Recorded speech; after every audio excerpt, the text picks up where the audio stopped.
फिर 2:20 का टाइम तय हुआ ना सैटरडे, टाइम पे आया करें। Lecture number 11 okay.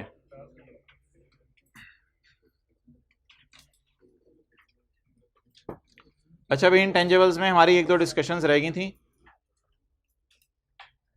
इससे जान छुड़ा लें पहले, फिर आगे चलते हैं। फाइनेट लाइफ और इनडेफिनेट लाइफ के ऊपर हमारी डिस्कशन हो रही थी।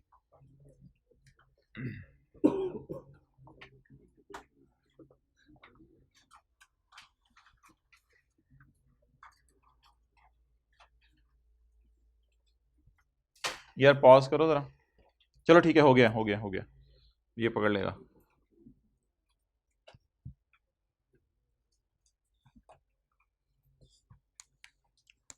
चलो पेज निकाल लो आप, पेज नंबर कौन से, 14। पेज नंबर 14 पे आ जाएं भाईजान। यूजफुल लाइफ और अमोर्टाइजेशन और इम्पेयरमेंट की कुछ डिस्कशन हुई भी है, उसको हम जरा देखने लगे हैं। तो सबसे पहले आप आए यूजफुल लाइफ का जो लफ्ज लिखा हुआ है, और इसमें पहला पैरा पढ़ लें, कोई सवाल है तो पूछ लें।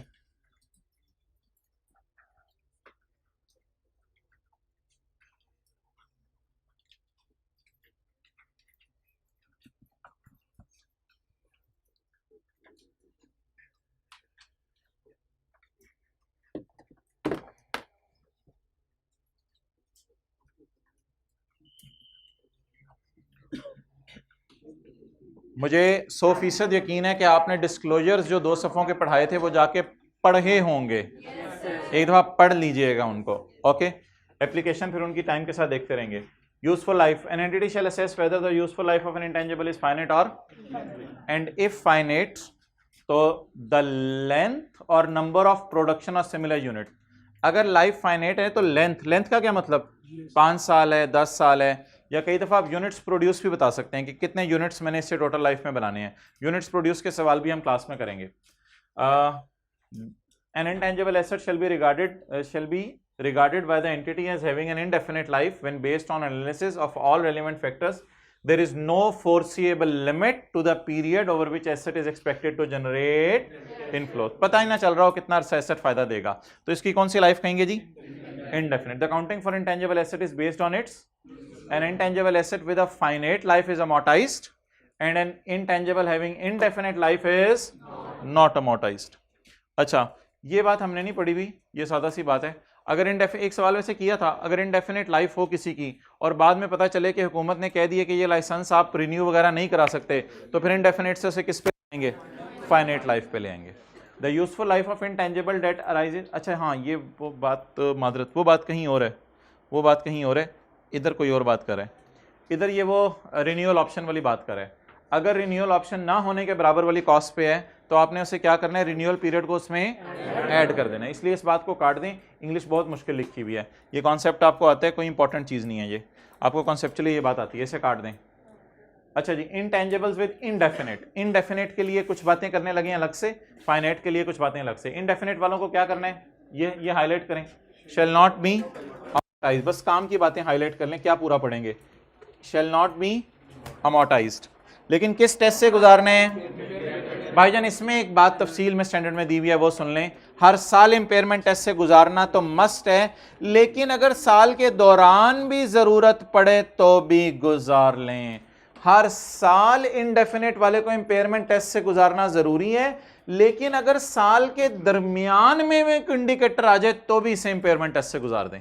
ये बात लिख लें, साल के दरमियान में इंडिकेटर आ जाए तो भी इंपेयरमेंट टेस्ट से गुजार दें। हर साल तो मस्त गुजारें, लेकिन साल के दरमियान में कोई इंडिकेटर आ जाए तो गुजार दें।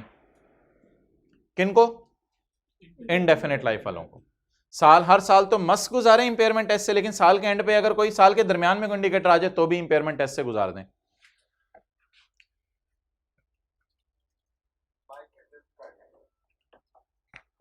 अच्छा जी, अगली चीज मोहतरम ये है जो मैंने आपसे थोड़ी देर पहले बात कर दी। अगर लाइफ इनडेफिनेट से फाइनेट हो गई है तो फिर चेंज इन एस्टीमेट के तौर पे इसको लेंगे। चेंज इन एस्टीमेट का क्या मतलब है?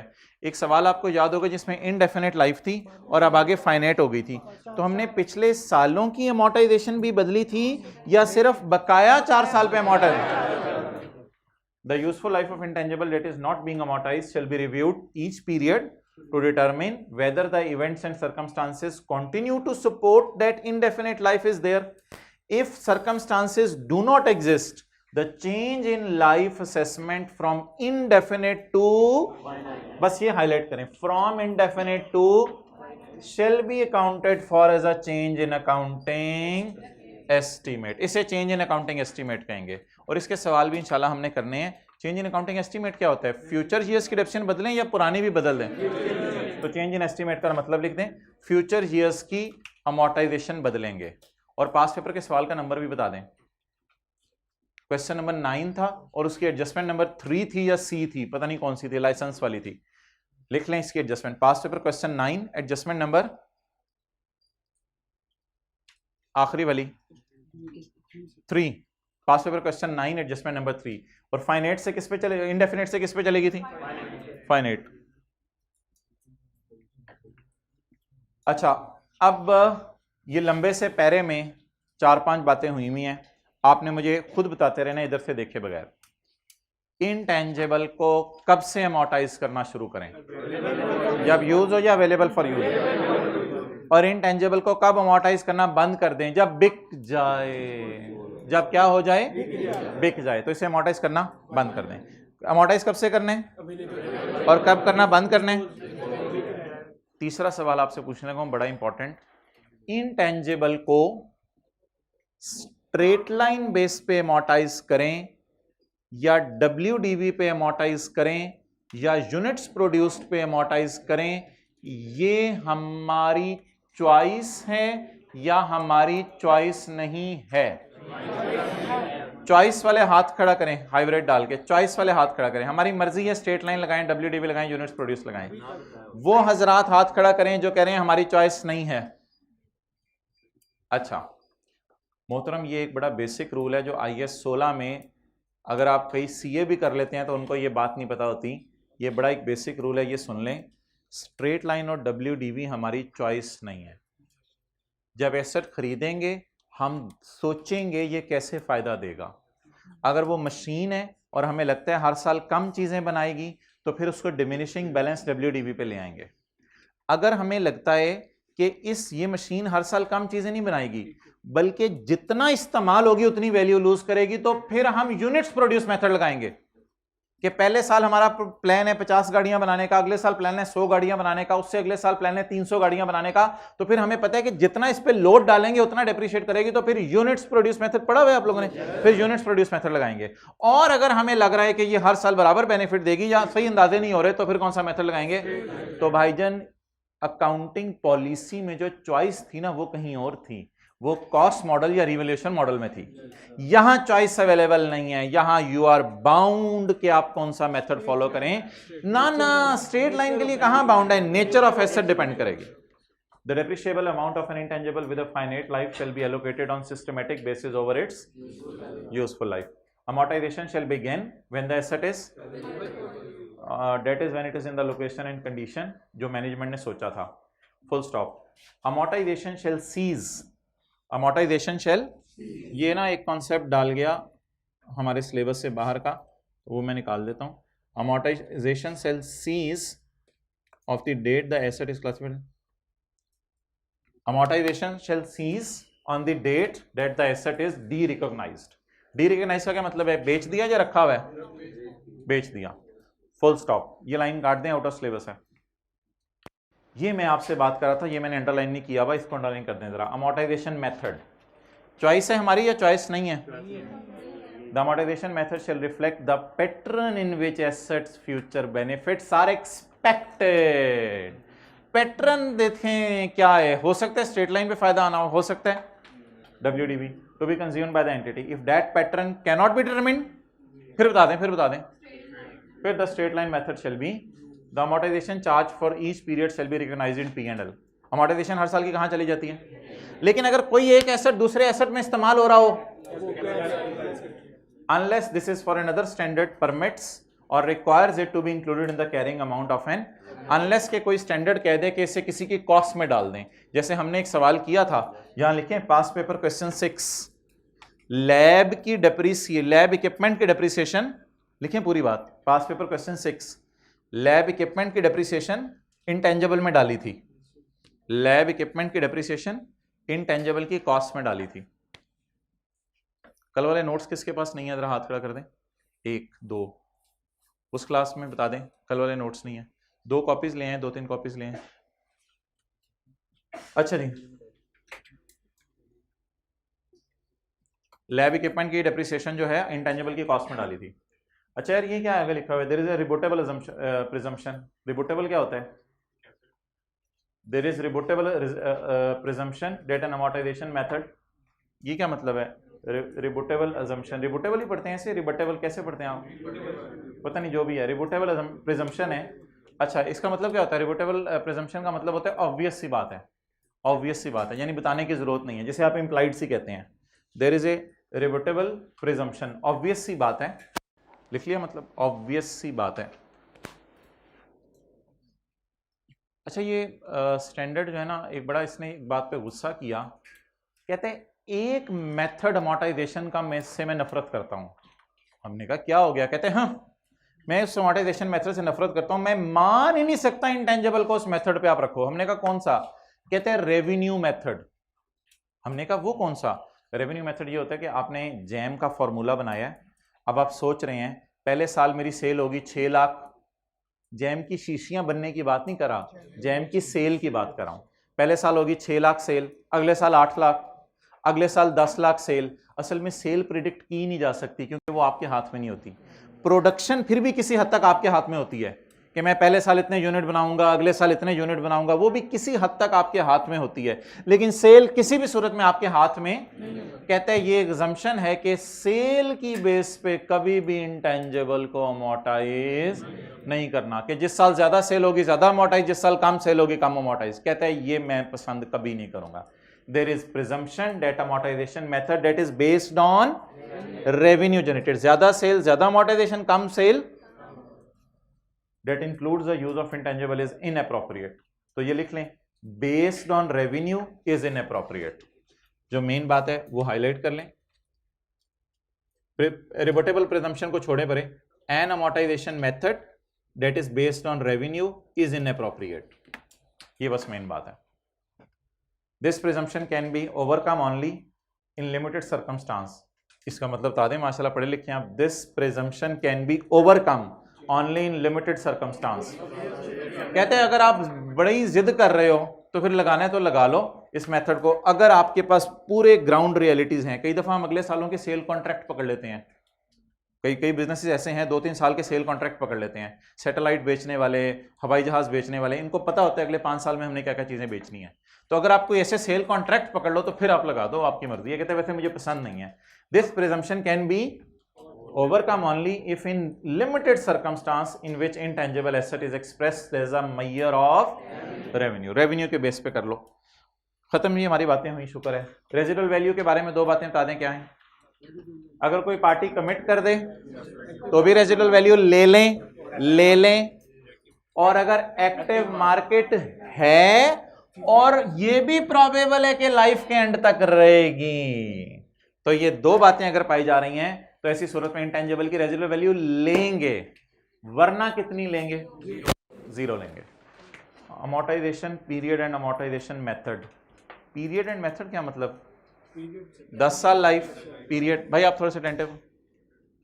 पीरियड मींस 10 साल life, method means straight line और WDV। The amortization period or amortization method for an intangible with a finite life shall be reviewed at least at each financial year। क्या मतलब? हर साल के एंड पे देख लो, हो सकता है लाइफ 10 की बजाय कितनी रह गई हो, 6, हो सकता है लाइफ 8 की बजाय 4 रह गई हो।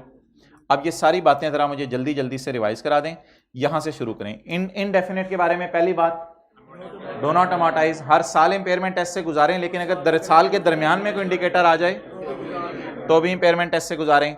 अगर इनडेफिनेट से फाइनाइट लाइफ की तरफ जा रहे हैं तो फिर आप चेंज इन एस्टीमेट ट्रीट करें, यानी बकाया लाइफ पे इसको डिवाइड करें।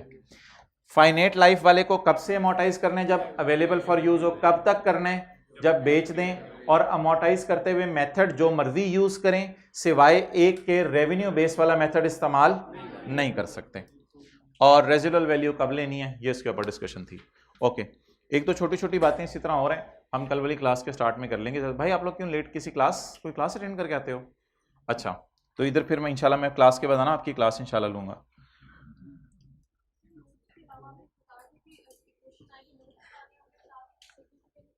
जी,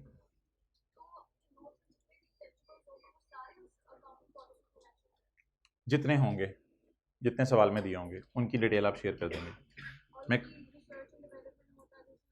वो भी बता देंगे। हाँ ओके, अब जी आप आ जाएं वापस चैप्टर नंबर 8 पे।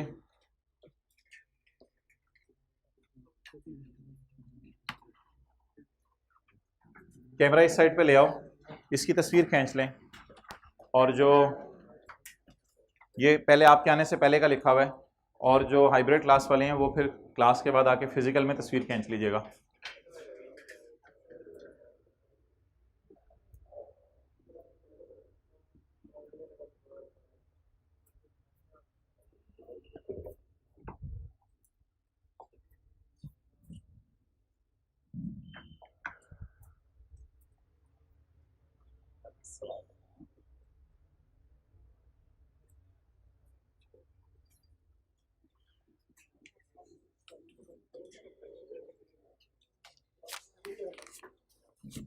ये क्या है भाई, ये क्या है? 50 वाले 100 वाले, 50 वाले 100 वाले, अच्छा। अब जी इधर अटेंटिव हों। बायोलॉजिकल एसेट्स, सबसे पहली कल हमने बात पढ़ी थी बायोलॉजिकल एसेट की। बायोलॉजिकल एसेट जो है वो लिविंग एनिमल होता है या लिविंग, अच्छा कल हमने लिविंग एनिमल देखा था, शीप देखी थी, काऊ देखी थी। जहां जहां मेरी फिंगर होगी वहां आपने देखना है, दाएं बाएं देखेंगे परेशान होंगे। बायोलॉजिकल एसेट लिविंग एनिमल को भी कहते हैं और लिविंग, इसका मतलब है दरख्त भी बायोलॉजिकल एसेट्स हैं। अब एग्जांपल्स देखते हैं बायोलॉजिकल एसेट्स की, बायोलॉजिकल एसेट्स की एग्जांपल्स देखते हैं। Sheep is a biological asset. Dairy cattle और बीफ कैटल, कैटल मवेशी होता है, डेयरी कैटल और बीफ कैटल में फर्क बता दें। डेयरी कैटल मिल्क देने वाली, जिसे आप गां भी कहते हैं, मज भी कहते हैं, लेकिन ऐसी गाय या ऐसी भैंस जिसको हमने जो है वो गोश्त के लिए रखा हुआ है, that will be called as beef cattle. भाई कह रहे हैं हमारे इलाके में उसे कट्टा कहते हैं। Okay, plant for harvest, plant for harvest, और plant from which produces harvested. ये दो लफ्ज जरा बोलें, थोड़ा सा वॉल्यूम लो करके। Plant for harvest, plant from which produces harvested. ये फर्क आपने इस डायग्राम के जरिए समझना है। प्लांट फॉर हार्वेस्ट और plant from which produces harvested. साथ वाले को देखें, आलू, आलू जरा सोच के बताएं, आलू की जो फसल है इसको मैं क्या कहूं? प्लांट फॉर डिटैचिंग, हार्वेस्ट का मतलब कल बताया था, डिटैच करना। Is it plant for detaching या प्लांट फॉर हार्वेस्ट, या it is a plant from which produce is harvested? It is a plant for harvest. वजह बताऊंगा अभी क्यों। It is a plant for harvest. ये भाईजान माशाल्लाह गर्मियां आ गई हैं, ये इसको दरख्त कहते हैं, इसे मांजो कहते हैं। ये मैंगो हो गया, ठीक है जी, ये मैंगो हो गया। अच्छा आप बताएं, ये जो प्लांट है, ये जो प्लांट है, is it A plant for harvest? चल दरख्त तू आजा। Is it A guys please become a guy. Is it A plant for harvest? ये प्लांट तोड़ने के लिए? Plant from which produces harvested. समझ आ गई? तो भाईजान फसलें जो है ना, या पौधे कह लें आप या दरख्त कह लें, दो किस्म के होते हैं। एक वो होती है फसल, जैसे आलू है, इसको आप लगाएंगे ना तो ये तो है ही आलू, तो आलू को जब आप लगाएंगे तो उतार देंगे। कितने महीने की फसल होती है ये? 6 महीने की होती है। तो 6 महीने बाद आपको पता है जमीन पे कुछ और लगाया होता है, तो इसलिए इसको क्या कहते हैं? Plant for harvest. प्लांट, ऐसा प्लांट जिसको उतार लेना है। लेकिन भाईजान इधर प्लांट उतारा तो आइंदा से आप भी फारग हैं, फिर ये ना कहिएगा अब आम आएंगे, अब आम बूम कोई नहीं आने। अच्छा, तो is it a plant for harvest या plant from which harvest is? Plant from which produce is harvested. तो ये दो किस्म के जो है वो पाए जाते हैं। अच्छा, ये अकाउंटेंट्स आपने देखे कितने अक्लमंद हैं कि अकाउंटेंट्स ने पूरी दुनिया के पौधे सोचे होंगे, देखे होंगे, फिर उनके नाम अकाउंटेंट्स ने सोचे होंगे। ये साइंस की किताबों में नाम नहीं आपको मिलेंगे, अकाउंटेंट्स ने उनके नाम सोचे होंगे और नाम सोच के कैटेगरीज बनाई होंगी। तो शीप भी बायोलॉजिकल एसेट है, लिविंग का ज़हन में रखना है जरूर। लिविंग एनिमल है, लिविंग प्लांट है। बीफ लिविंग एनिमल है, ये भी लिविंग एनिमल है। प्लांट फॉर हार्वेस्ट की मिसालें, प्लांट फॉर हार्वेस्ट, ये मैं इसको सही वाली तस्वीर भेजी थी, इसने क्या लिख दिया इधर? नहीं, ये मैं जरा देख लूं इधर लिखा क्या था मैंने, फिर उसके बाद आपको मैं बता देता हूं।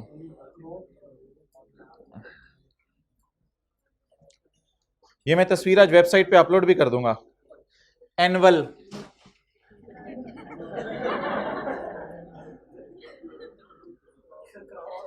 क्रॉप्स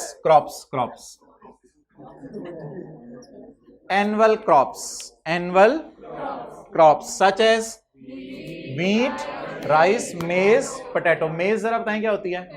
मकई।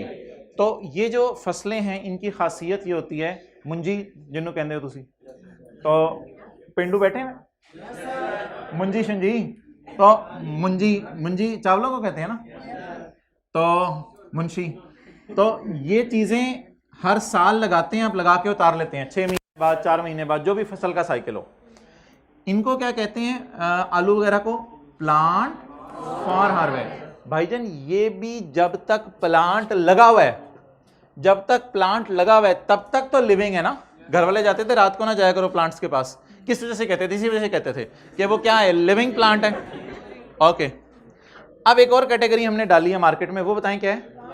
प्लांट फ्रॉम विच प्रोड्यूसेस, ऐसे प्लांट जिससे कोई चीज उतार ली जाती है, लेकिन वो प्लांट उधर ही लगे रह जाते हैं, लेकिन उससे चीज उतार ली जाती है। माल्टे के जैसे होंगे।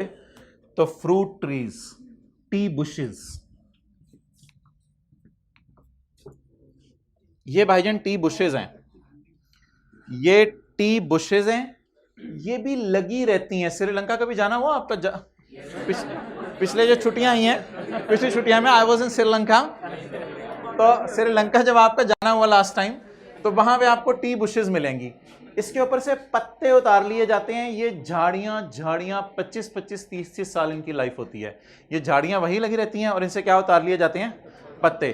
तो it is just like a tree कि ये पत्ते देती रहती हैं और खुद अपनी जगह लगी रहती है। प्लांट फ्रॉम विच प्रोड्यूसेस, और ट्रीज फॉर लंबर का मतलब बता दें, ऐसे दरख्त जो अभी कटे नहीं, लगे हुए हैं और उनसे बाद में काट के लकड़ी से फर्नीचर बनाने, तो ट्रीज फॉर लंबर। तो sheep, dairy cattle, beef cattle, plant for harvest, और plant from which produces harvested, और ट्रीज फ्रॉम लंबर। इन सारी चीजों से कौन सी एग्रीकल्चरल प्रोड्यूस आएगी? मैं तस्वीर दोबारा खींचने दूंगा गलती सही करने के बाद। इन सारी चीजों से कौन सी एग्रीकल्चरल प्रोड्यूस आएगी? पहले एग्रीकल्चरल प्रोड्यूस की डेफिनेशन पढ़ें आज। एग्रीकल्चरल प्रोड्यूस कल मैंने आपको बताया था शीप से wool. It is harvested product, यानी डिटैच की गई, अलग की गई, harvested product of entity biological assets. Sheep से क्या आएगी प्रोड्यूस? डेयरी कैटल से मिल्क, बीफ कैटल को जब ज़िबा करेंगे meat, plant for harvest, annual crop wheat, rice, maize, potato, जब तक प्लांट के साथ लगे हुए हैं, यानी जब तक जमीन में लगे हुए हैं तब तक क्या है? और जब इनको एक डिटैच में ना, वूल भी ऐसे ही डिटैच होती है, मिल्क भी ऐसे ही डिटैच होता है, मीट भी काटा जाता है, तो व्हीट, मेज, राइस और पोटैटो 0.4 से आएंगे। और plant from which produce is harvested. आपने बचपन में सुना था पिछली गली के अंदर जामन का दरख्त है, और अब आप 20 साल के होने वाले हैं, वो दरख्त उधर ही है, जामन हर साल आ रहे हैं।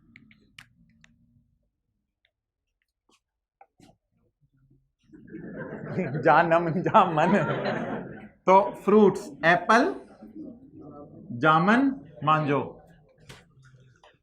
ट्रीज फ्रॉम लंबर, इनसे क्या उतरेगी? जाहिर पता, ट्रीज फ्रॉम लंबर से लंबर ही उतरनी है। क्लियर? ये क्या लफ्ज है? हार्वेस्ट, अलग करना। कल हम शो देख रहे थे, अलग करना ऑफ मिल्क फ्रॉम काउ। अलग करना, ये छोटे छोटे कॉन्सेप्ट हैं, स्टैंडर्ड में बड़े आसान से समझते रहें। अलग करना ऑफ वूल फ्रॉम, अलग करना of Apple from Apple tree. अच्छा, हार्वेस्ट में एक ये भी होता है, एक चीज मैंने आपको कल नहीं बताई थी, वो आज सुन लें। जब भी किसी एनिमल की लाइफ खत्म हो जाती है ज़िबा करके, तो इसे कहते हैं cessation of life of biological asset. ये भी डिटैच करना ही है, ये भी डिटैच करने से ना मतलब ये आता है जैसे किसी चीज को प्लग करना, ये जहन में मतलब आ रहा था, स्टैंडर्ड ने इसको क्लियर किया। वूल अलग की जा रही थी, मिल्क अलग किया जा रहा था, मीट में कुछ अलग करना है, ऐसा जितना जहन में नहीं आ रहा, तो मीट में जानवर को ज़िबा किया जाता है, तो ज़िबा करने को भी इसने हार्वेस्टिंग में डाल दिया, cessation of life of biological asset. इसकी मिसाल सीजेशन ऑफ लाइफ की कहां थी? बीफ कैटल से हमने क्या लिया था? मीट लिया था। क्लियर?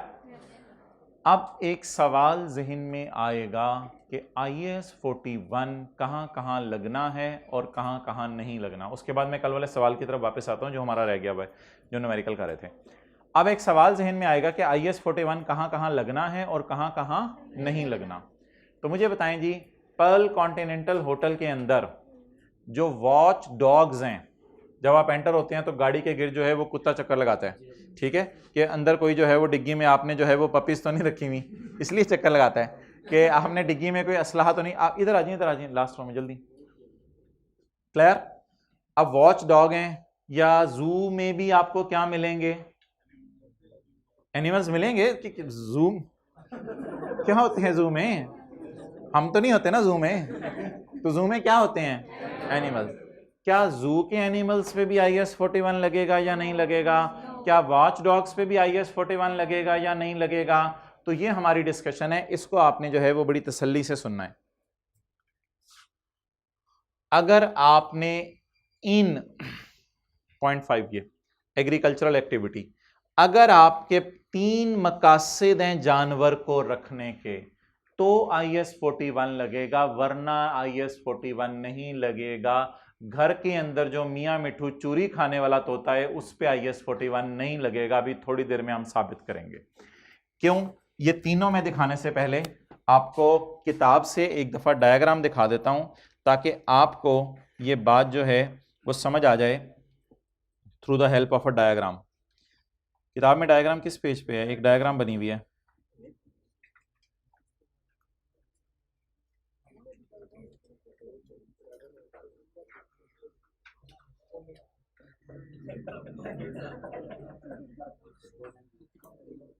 अच्छा जी, ये गधे हमने रखे हुए हैं, और ये वही वाला है, और ये बड़ा हो गया। जब बड़ा हो गया तो किस लिए हमने रखा हुआ है? फॉर सेल के लिए रखा हुआ है। अभी किताब के अंदर ये पिक्चर्स हैं, इसकी हल्की फुल्की कोई मिस प्रिंटिंग हुई होगी, वो आप सही खुद ही कर लीजिएगा जैसे जैसे मैं बोल रहा हूँ। अगर किसी बंदे ने गधे सेल के लिए रखे हैं, अगर किसी बंदे ने गाय सेल के लिए रखी हैं, अगर किसी बंदे ने गोट सेल के लिए रखी है, और जिन्होंने गोट सेल के लिए रखी होती है वो बड़ी ईद पे आ भी जाते हैं सेल करने के लिए। एग्रीकल्चरल एक्टिविटी, ये बंदा सोशल एक्टिविटी कर रहा है, एनवायरमेंटल एक्टिविटी कर रहा है, कौन सी एक्टिविटी कर रहा है? Agricultural activity. कौन सा पेज है ये? 498। Agricultural activity is the management of biological, यार बायोलॉजिकल ट्रांसफॉर्मेशन बताएंगे यार, इधर देखें बायोलॉजिकल ट्रांसफॉर्मेशन क्या हो रही है? ग्रोथ, ट्रांसफॉर्म कर रहे हैं ना ये, तो सादा सादा सी बातें हैं। Such as biological growth. What is biological transformation? Biological growth. ये देखें छुटकू ट्रांसफर होके किसमें? बड़ू में बन गया। तो agricultural activity is the management. अच्छा, इनको मैनेजमेंट कर रहे हैं आप, खिला पिला रहे होंगे, खिला पिला रहे होंगे, तो इसको कहते हैं मैनेजमेंट, देखभाल आप इसकी कर रहे होंगे। Agricultural activity is the management of biological transformation of a biological. अब आपने पूछा भाईजान आप क्यों इसको संभाल के रख रहे हैं? उसने कहा आजकल बिकते हैं ये, for the purpose of sale of that asset. कहते हैं मैं बेचता हूं इनको, आजकल अच्छी प्राइस लग जाती है इनकी, मैं बेचता हूं इनको। खोता रेडी वाले को, आप कुछ और समझ रहे हैं, खोता रेडी वाले को। आगे चलें, आगे चलें। ये मां परेशान लग रही है आपको? अच्छा, agricultural activity. Agricultural activity is the management of biological transformation. Agricultural activity is the management of biological. इधर ट्रांसफॉर्मेशन क्या हो रही है? चूचे निकल रहे हैं। लेवल चेक करें चूचों का, ये देखें चूच अंडों से भी निकलेंगे। तो बताएं ये क्या है? Agricultural activity is the management of biological transformation या reproduction of biological assets for purpose of creating additional biological assets. इनका मकसद क्या है? For purpose of creating additional biological assets. Okay, अगली बात, अगली और आखिरी बात, ये additional biological asset baby, additional biological asset baby, जैसे कल लैम था आज चूचा है। अच्छा जी, इधर कौन सा लफ्ज आया? ग्रोथ करके सेल करने, बोलें जरा, ग्रोथ करके सेल करने। इधर आपने रिप्रोड्यूस करके एडिशनल बेबीज हासिल करने हैं। तीसरा मकसद, agricultural activity is the management of biological transformation of a biological asset for the purpose of harvesting agricultural produce from that asset. Harvesting agricultural produce from, इसका नाम आप रख सकते हैं बायोलॉजिकल एसेट। इसका नाम आप क्या रख सकते हैं? बीए कर लिया इसने, बायोलॉजिकल एसेट। इसका नाम बायोलॉजिकल एसेट, और इसका नाम रखें एग्रीकल्चरल प्रोड्यूस, और थनों से डिटैच हो गया। तो बायोलॉजिकल एसेट और एग्रीकल्चरल प्रोड्यूस। क्या कह रहे हैं? हाँ, मीट की भी एग्जांपल आ सकती है, वो मैं बताता हूं आपको। अच्छा, अब 3 लफ्ज जो आपने याद रखने हैं वो कौन से वाले हैं?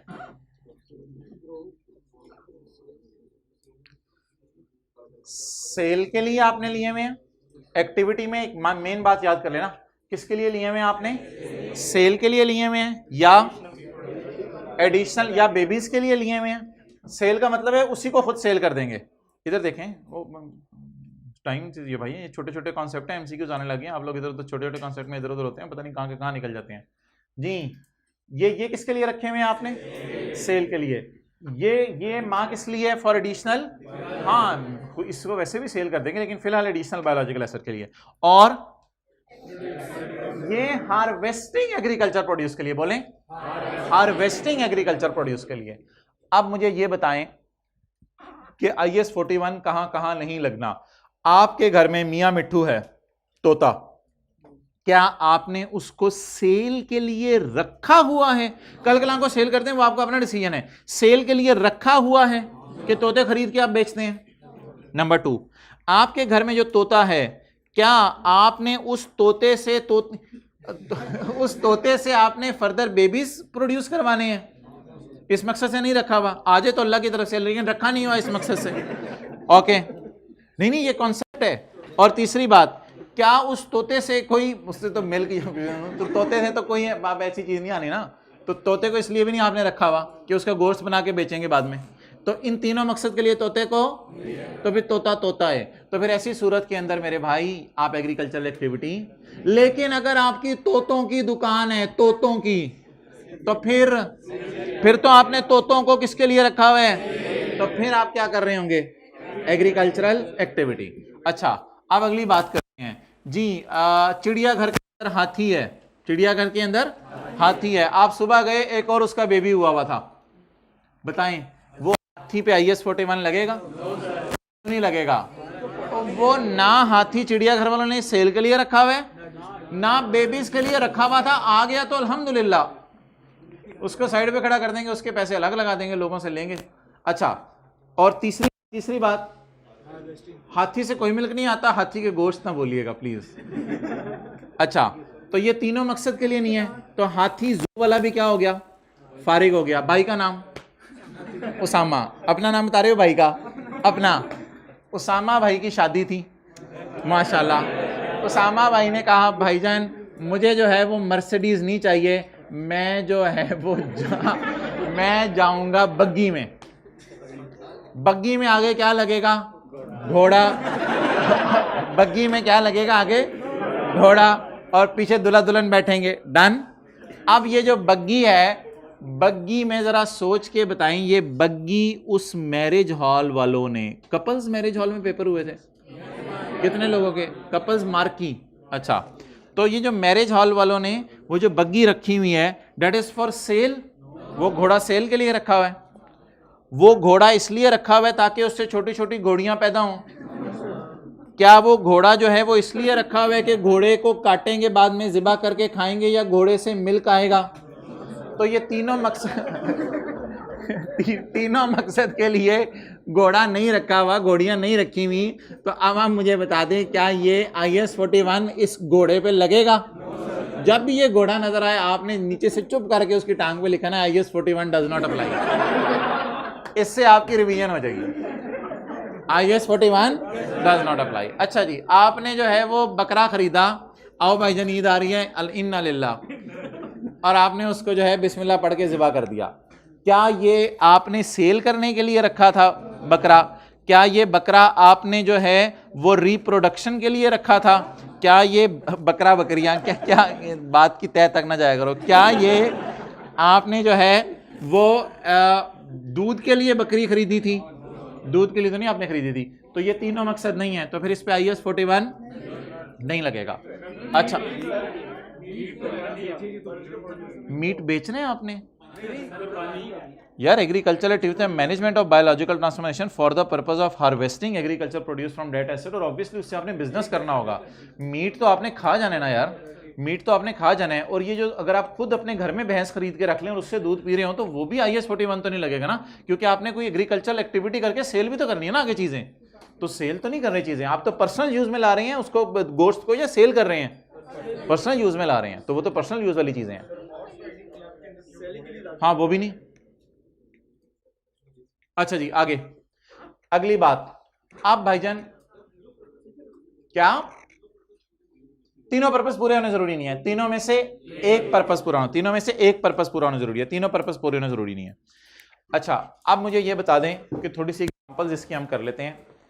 Agricultural activity, it is management of biological transformation. Transformation क्या होती है? कभी बड़ा हो जाता है, कभी बेबी पैदा करते जाए, कई तरह से ट्रांसफॉर्मेशन होती है। It is a management of biological change of a biological asset for purpose of sale of that asset, rearing of cows, cows चरा रहा है बंदा और बाद में क्या करना है, बड़ी होंगी तो बेच देगा, rearing of cows. Fish farming, fish farming, fish farm है। अच्छा, ये आने वाले दिनों में ना मैं लिख के आपको एक जगह दिखाऊंगा, फिश फार्मिंग पे IS 41 लगेगा। लेकिन आप अगर अभी चले जाए ना क्या कहते हैं किसी भी समंदर में और वहां पे आप जाल डालें, आपकी तो मछली मुछली पता है आती कोई नहीं, लेकिन बिल फर्ज आप जाल डालें और मछली आ जाए, तो वो जो मछली आई उस पे भी IS 41 नहीं लगेगा, क्योंकि आपने उनकी बायोलॉजिकल ट्रांसफॉर्मेशन मैनेज नहीं की। और फिश फार्मिंग बता दें, उसमें बायोलॉजिकल ट्रांसफॉर्मेशन मैनेज कैसे हो रही होती है? कोई बता दे, फिश फार्मिंग में बायोलॉजिकल ट्रांसफॉर्मेशन मैनेज कैसे हो रही होती है? आप एक पूल खरीदते हैं, पानी भरते हैं, पानी भर के वहां पे सुबह लाइटिंग शाइटिंग, रात को लाइटिंग के लिए अरेंज करते हैं, उसके बाद आप मछलियां लाकर डालते हैं, फिर उससे और बच्चे पैदा होते हैं और उनको बीज डालते हैं, उनको खाना खिलाते हैं, फिर वो बड़ी होती हैं, फिर बेचते हैं। It is called as farm house of fishes. इसमें आप क्या मैनेज कर रहे होंगे उनके बड़े होने को, तो that will be called as agricultural activity. But if आपने वैसे ही जाके जाल डाल के मछलियां निकालनी है, जो लोग कश्तियां डालते हैं जाल डाल के मछलियां निकाल लेते हैं, इट इज नॉट बोले agricultural activity. Agricultural activity purpose for creating additional biological asset, calf from cow, calf from, और कल क्या पढ़ा था, lamb from sheep, for purpose of harvesting agricultural produce. वो ये डायग्राम ध्यान में रखिएगा, तीन चीजें जरा, खोते वाली और नीचे चूचों वाली और नीचे गाय वाली, ये जरा डायग्राम ध्यान में रखिएगा ताकि ये तीनों बातें आपको याद रहें। For purpose of harvesting agricultural wool, milk, picked leaves, picked fruits, ये सारी की सारी क्या है भाईजान? आप मुझे बताएं, दरख्तों की बायोलॉजिकल ट्रांसफॉर्मेशन मैनेज करनी पड़ती है, बिल्कुल। कभी पानी डालना पड़ा होता है, कभी सुंडी मार स्प्रे लगाना पड़ा होता है, कभी कुछ करना पड़ा होता है, तो उधर भी तो बायोलॉजिकल ट्रांसफॉर्मेशन को हम मैनेज करते हैं। तो सबसे पहला सवाल तो हमारा ये हुआ करेगा कि IS 41 इस एनिमल पे लगना भी है या नहीं लगना, और अगर IS 41 लगना है तो फिर IS 41 की आगे ट्रीटमेंट होगी। अब जिन जानवरों पे IS 41 नहीं लगेगा तो उन जानवरों को आपने जानवर नहीं कह देना, वो जानवर एनिमल ही होंगे, लेकिन उन पे IS 16 लगेगा। उन पे क्या लगेगा? IS 16 लगेगा। ऐसी किताब में छोटा सा आपको एक सवाल करा दूं ताकि जरा एक ये छोटी सी बात आपको क्लियर हो जाए। ये नई किताबों के अंदर जो है वो सवाल अवेलेबल है, पेज नंबर 489। कुछ करने की जरूरत नहीं, ना कुछ नोट करना है, page 489। Pearl Continental hotel purchase a कुत्ता, यार क्या ये dog, wow wow, Pearl Continental purchase a dog for which detail is as, dog की भी डिटेल होती है भाईजान। कितने का खरीदा है? 10,000 का। Transportation to bring in to hotel 2,000 रुपए, ठीक है जी। Life of dog is estimated at 15 साल। Residual value of dog is 3,000। भाईजान IS 16 लगाएं इस पे, क्योंकि IS 41 नहीं लगता, IS 16 लगाएं। क्यों परेशान क्यों हो रही हैं? इसकी डेप्रिसिएशन निकाल दें, कुत्ते को डेप्रिशिएट करें, देखी जाएगी, लेकिन नहीं काटेगा, मेरी जिम्मेदारी। आप डेप्रिशिएट करें, कैलकुलेटर पकड़ें, कॉस्ट पकड़ें कुत्ते की। और भाईजान IS 41 ना लगाइएगा, कल मैंने कुछ और समझाया था आपको, कल मैंने आपको IS 16 नहीं समझाया था, कल मैंने आपको IS 41 समझाया था, उसमें मैं वापस आने लगा हूं। मैं इस वक्त IS 16 की बात कर रहा हूं आपसे। IS 16 में आपको पता है ट्रांसपोर्टेशन कॉस्ट एसेट की कॉस्ट में ऐड होती हैं जी, बताएं। 10,000 जमा 2,000, 12,000। 12,000 का कुत्ता पड़ा पड़ गया कुत्ता 12,000 का। अच्छा, कुत्ता जाते हुए देखे, रेजिडुअल वैल्यू 12 माइनस 3 9, कितने साल कुत्ता हमारे साथ रहेगा? 9,000 डिवाइडेड 15, डेप्रिसिएशन P&L में 600। बैलेंस शीट में ये कहां नजर आएगा कुत्ता? PP में। बैलेंस शीट में कहां नजर आएगा ये कुत्ता? PP में। और इस ऑर्गेनाइजेशन का जो IS 16 का नोट बनेगा उसमें आ रहा होगा लैंड, बिल्डिंग और कुत्ता। ये इस ऑर्गेनाइजेशन का नोट बनेगा, मैं आपसे कोई मजाक नहीं कर रहा, ये इस ऑर्गेनाइजेशन का नोट बनेगा। डन? काश उर्दू में होती फाइनेंशियल स्टेटमेंट्स। जी जी जी भाई पूछो सवाल। यार शर्माना पूछ। कब रखी है?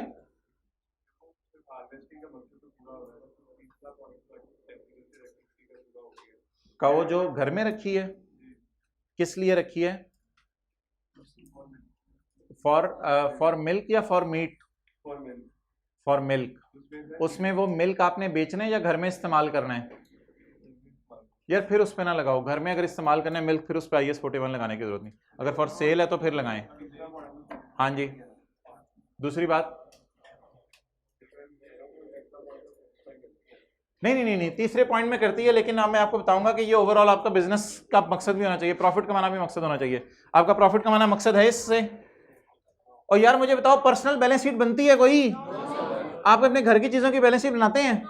फिर तो आप कल को कहते हैं कि मेरे घर की लैंड बिल्डिंग वो चीजें भी हैं। तो ये भी तो देखना है कि बिजनेस के अंदर ये सारी चीजें हो रही हैं तो बातें हो रही हैं। ठीक है भाई, तो घर की अकाउंटिंग नहीं करनी वरना घर वाली अच्छा जी। तो ये मैंने वैसे ही आपको बता दिया कि जू के अंदर जो है वो हाथी के साथ भी यही सलूक होता है जो यहां हमने कुत्ते के साथ किया था। पीसी वाले कुत्ते के साथ ये सलूक कर रहे हैं और 12 कॉन्टिनेंटल वाले हाथी के साथ सलूक करेंगे। ये हाथी की कॉस्ट, हाथी की रेजिडुअल वैल्यू, हाथी की life.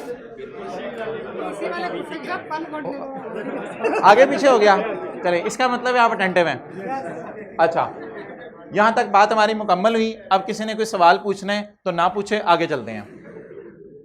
Biological transformation. Biological transformation क्या होती है? बायोलॉजिकल ट्रांसफॉर्मेशन बड़ा हो जाता है, ग्रो, या बड़े होने की मिसालें calves grow in, tree grow. आप सीए करके जाएंगे 5.5 साल बाद जब घर इंशाल्लाह, तो ट्री को देखेंगे ग्रो हुए होंगे। Production, cow give, sheep give, tree give. Degeneration क्या होती है? आगे देख के बताएंगे सर।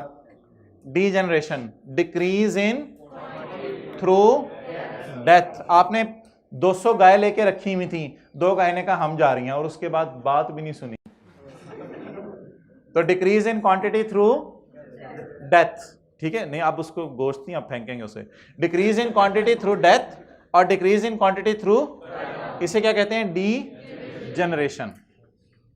प्रोक्रिएशन और रिप्रोडक्शन। भाईजान इधर जो है ना उससे मिल्क निकल रहा था, वूल निकल रही थी, इधर पूरे पूरे जिंदा जानवर निकल रहे हैं। प्रोक्रिएशन और रिप्रोडक्शन। अल्लाह ने आपको काव्स और चूजे, ये सारी किसकी डेफिनेशन, ये सारी किसकी एग्जांपल्स हैं? बायोलॉजिकल। और इन चारों के साथ प्रोक्रिएशन, रिप्रोडक्शन, इन चारों के साथ एक बात मिल रही है, that cause change in quantity और क्वालिटी ऑफ। क्वालिटी भी कई दफा क्वालिटी बेहतर हो जाती है, कई दफा क्वालिटी गिर जाती है चीज की। तो बायोलॉजिकल एसेट भी कमजोर भी हो जाता है, क्वालिटी गिर भी जाती है, और बायोलॉजिकल एसेट जो है वो मोटा भी हो जाता है, क्वालिटी बढ़ भी जाती है। तो अब ये 4 मोटे मोटे लफ्ज पहले जरा याद करें। Number 1, biological asset is living animal और a living plant. Agricultural produce, it is a harvested product of entities biological asset. इसको बार बार आपने तसल्ली से चीज़ों को देखना है, बड़ी आसान चीज़ें हैं लेकिन नज़र मारनी पड़ेंगी। हार्वेस्टिंग, उनको चीज़ों को यहाँ से यहाँ लेके जाने का तरीका है हार्वेस्टिंग। हार्वेस्टिंग में आपने देखे कई दफ़ा बायोलॉजिकल एसेट सिरे से ही गायब हो जाता है, और कई दफ़ा बायोलॉजिकल एसेट रहता है और चीज़ छोड़ जाता है। बीफ कैटल मीट, कैटल ही नहीं रहेगी, लेकिन जब डेयरी कैटल मिल्क देगी तो मवेशी अपनी जगह रहेगा, वो मिल्क दे देगी। ठीक है, तो कई दफ़ा ऐसा होता है एग्रीकल्चर प्रोड्यूस निकालते निकालते जानवर ही खत्म हो जाता है, और कई दफ़ा जानवर बरकरार रहते हैं। क्लियर? ओके, अब सारी चीज़ें ज़रा टिक कर लें किताब से।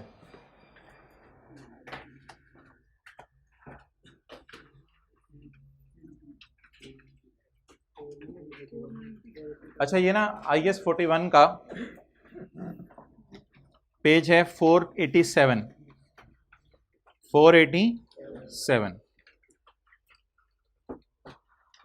ये जी स्टैंडर्ड का है पैरा 5, IS 41 के स्टैंडर्ड का पैरा 5। और पहली क्या डेफिनेशन है बोलें जी? Agricultural activity. मैं आपको दिखा दूं कहीं जहन से निकल ना गई हो।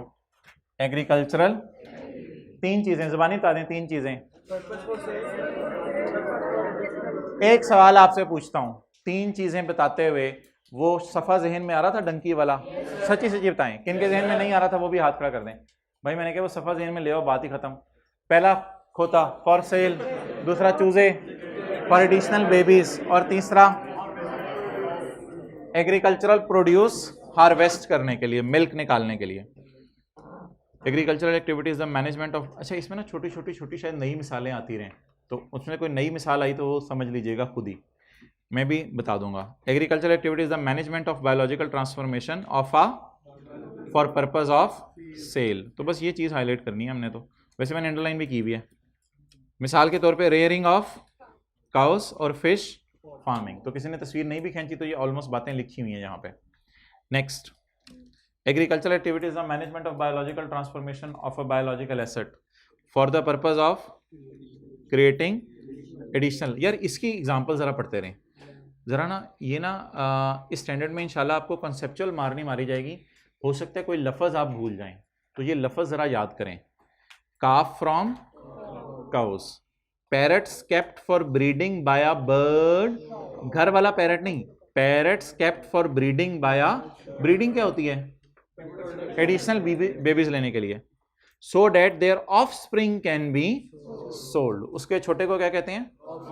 Offspring. Horses kept in stable for breeding, stable क्या होता है, उसे क्या कहते हैं उर्दू में? अस्तबल। अस्तबल के अंदर रखे हुए हैं ताकि उनसे और हॉर्स पैदा हों। और तीसरी बात बता दें, फॉर पर्पज ऑफ हार्वेस्टिंग, इसकी examples wool from, milk from, picked fruit from trees, ये इसकी एग्जांपल्स। क्लियर?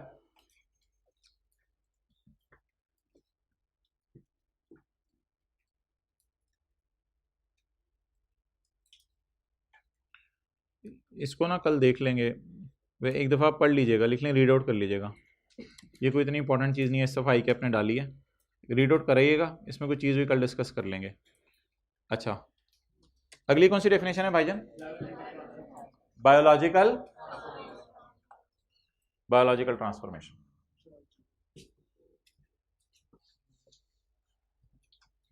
अच्छा जी, जानवर कैसे ट्रांसफॉर्म होते हैं या दरख्त कैसे ट्रांसफॉर्म होते हैं? Number 1, grow an increase in quantity और improvement in quality of animal और calves grow in mature cattle, trees grow. Reproduction of agricultural, cow gave milk, sheep give wool, latex और टी लीफ।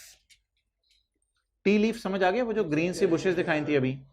लेटेक्स अभी diagram दिखा दूंगा, latex अभी diagram दिखा दूंगा। आगे डीजनरेशन, डीजनरेशन क्या होती है? डिक्रीज इन क्वांटिटी और deterioration in quality of an animal और decrease in quantity may be through death और कट डाउन या ओल्ड एज, बूढ़ा होके भी जानवर बेचारा लागर हो जाता है। प्रोक्रिएशन, प्रोक्रिएशन और recreation of additional living animals और calves आर born, चूचे आर born नहीं, calves आर born अलग है, और डेट कॉजेज दोनों इसमें आ जाएंगी। That causes changes in quality और क्वांटिटी ऑफ बायोलॉजिकल एसिड। अच्छा जी, बायोलॉजिकल एसिड क्या होता है? लिविंग एनिमल और such as sheep, cows, plants, trees and so on. Agricultural produce, it is a harvested product of entities biology such as milk from cow, meat from cow, eggs, fruits from trees, wood logs from trees. Harvest क्या होता है? Detachment of produce from a or the cessation of a biological asset's life. Group of biological assets. अच्छा यार मुझे ये बताएं कि हमारे पास हमारा नहीं चले, आपका कह देता हूँ, आपका एक लेवल है, आपका एक फार्म हाउस है जिसमें ग्राउंड फ्लोर पे 200 काउज हैं और फर्स्ट फ्लोर के ऊपर भी 200 काउज हैं। ग्राउंड फ्लोर वाली 200 काउज 5 साल की हैं और फर्स्ट फ्लोर वाली 6 साल की हैं। अब जब साल का एंड आएगा तो मैंने कहा था इनकी हर साल आपने फेयर वैल्यू लगवानी होगी। तो क्या हर कौ को कहेंगे आओ चलो, तो तुम भी आ जाओ, तुम भी आ जाओ, रशीदा तुम भी, वो जो भी आपने नाम रखे होंगे, मेरे मुंह से निकल गया माल। तो हर कौ को आप कह रहे होंगे चलो चलो चलो चलो चलिए। या ग्रुप बना लें, ग्रुप बना के उसमें से एक कौ की भी वैल्यू लगवा लें, वही तकरीबन सबकी वैल्यू होगी। या फिर अगर उनमें क्वालिटी का डिफरेंस है तो 200 वाली 200 कौस जो फर्स्ट फ्लोर के ऊपर है उनमें से 40 को अलग कर लें, ये थोड़ी तरह लागर हो गई हैं, बाकी माशाल्लाह जवान है, उनकी वैल्यू अलग लगवा लें। तो ग्रुपिंग करने की इजाजत है या एक एक की फेयर वैल्यू लगवाएंगे? ग्रुपिंग करने की इजाजत है, सारी बात है। A group of biological asset is an aggregation of similar living animals or plants. ये इलस्ट्रेशन पढ़ लें पहले, इसमें आखिरी लाइन ना पढ़िएगा।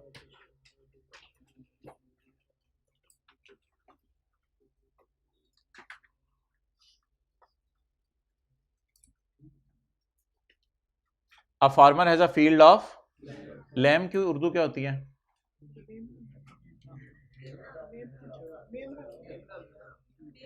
मेमना, ये वो इसी शीप टाइप की कुछ होगी ना। चलो, a farmer has a field of lambs, as the lambs grow, as the lambs, एक मिनट देखिएगा इधर, as the lambs grow they go through biological transformation. As the lambs grow, they go through biological transformation. As sheep, they are able to procreate. Male and female मिलेंगे and lambs will be born. Additional biological and wool from sheep provides a source of revenue for the farmer. सबसे important concept standard का आने लगे, इसको आपने गौर से सुनना है।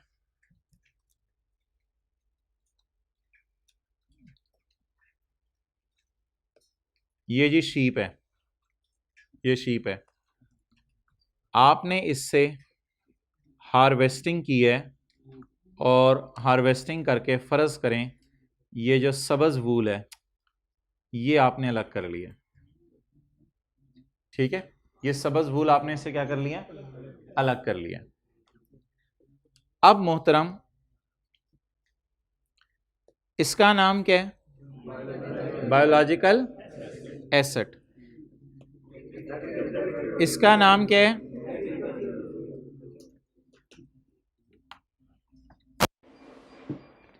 इसका नाम सिर्फ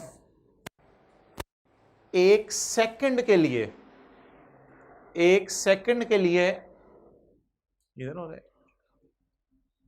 भाई, उस कमरे में टीए जरा देखें ये आवाज कहां से है। अच्छा, इसका नाम एक सेकंड के लिए आपने क्या रखना है? बोले बोले बोले, जब उतर रही है, उतर के साथ ये ढेरी बन गई, इसका नाम आपने क्या रख दिया? Agricultural produce at point of harvest. बोले एट पॉइंट ऑफ, एग्जैक्ट उस पॉइंट पे आपने इसे क्या कहना है? और अगले सेकंड अगर आप अपनी फाइनेंशियल स्टेटमेंट्स बनाने लगे तो इसे इन्वेंटरी में शो कर देना है, IS2 लगेगा इस पे। बैलेंस शीट में करंट एसेट्स में एग्रीकल्चरल प्रोड्यूस नाम की चीज पूरी दुनिया में आपको किसी बैलेंस शीट में नजर नहीं आएगी। IS 41 कहता है इस चीज को कटते हुए इसका नाम रखो एग्रीकल्चरल, और अगले ही सेकंड इसका नाम बदल दो और इसको क्या कह दो? इन्वेंट्री कह दो। इसे क्या कह दो? इन्वेंट्री कह दो। तो अब बताएं, जिस वक्त ये चीज कटेगी उस वक्त इसका नाम क्या होगा? Agricultural produce. और साल के एंड पे ये बैलेंस शीट में कहां शो होगी?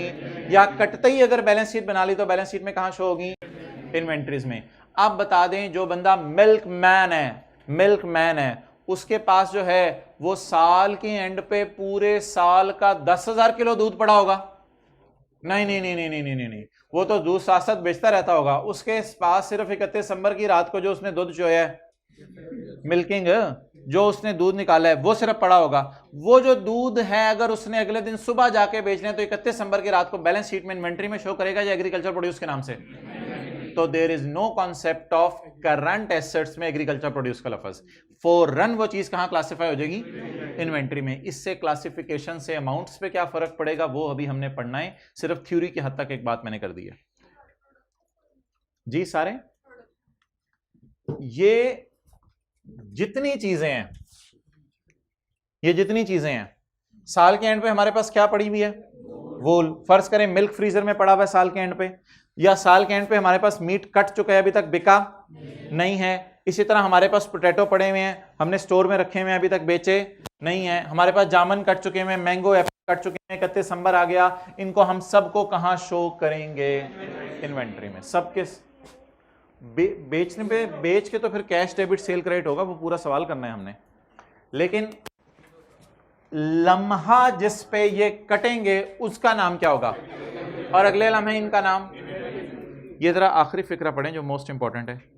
Once the wool has been, जैसे ही कट गई, from the sheep, IS2 requires that it should be counted for as a regular. फिर IS2 में इसको क्या शो करेंगे? As a regular inventory.